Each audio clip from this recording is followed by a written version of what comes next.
గులాబీల జెండలే రామక గురుతుల గురుతుంచుకో రామక అనే పాట ఎలక్షన్ల ముందు జోరుగా ఊపింది కదా. ఇక దీన్ని చూసిన కాంగ్రెస్ వాళ్ళు గులాబీల దొంగలే రామక అని ఇంకో పాటను బయటకిడిచిర్రు అప్పట్లా. అయితే ఇప్పుడు ఇదే పాటను ఇంకో తిరగవాడుతున్నారు గీడో కాడ ఓ 100 మంది అమ్మలక్కలు.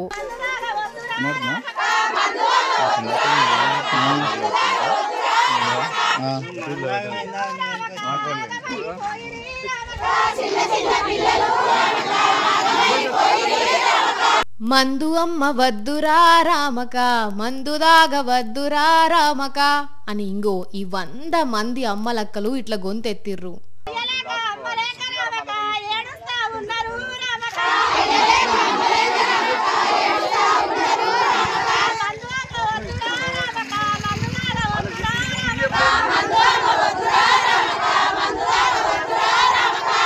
నల్గొండ జిల్లా చిట్యాల మండలం ఏపూరు ఊర్ల చెట్ల తీర్థం పోయినట్టే డప్పు సప్పులతోని వాడవాడలా తిరుక్కుంటా బెల్ట్ షాపులు బంద్ చేయాలని చెప్పవట్టిర్రు.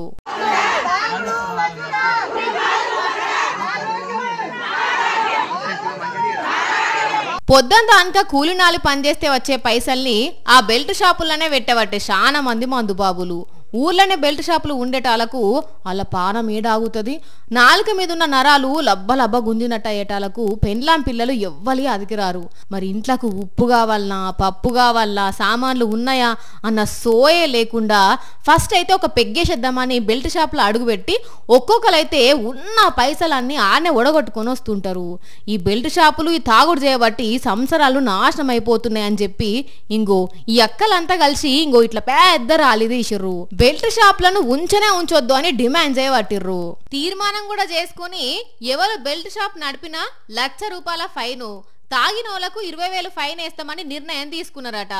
అట్లనే పట్టించినోళ్లకు ₹10,000 బహుమతిని ఇస్తామని ప్రకటించిండ్రు.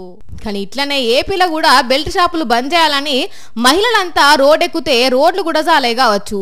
కూటమి సర్కార్ వచ్చినాక ఏపీలో అన్ని బెల్ట్ షాపులు వచ్చినాయి. చూస్తుంటే ఏపీలో కూడా గిట్లనే ఏదో రోజు అమ్మలక్కలంతా తిరగబడతారు.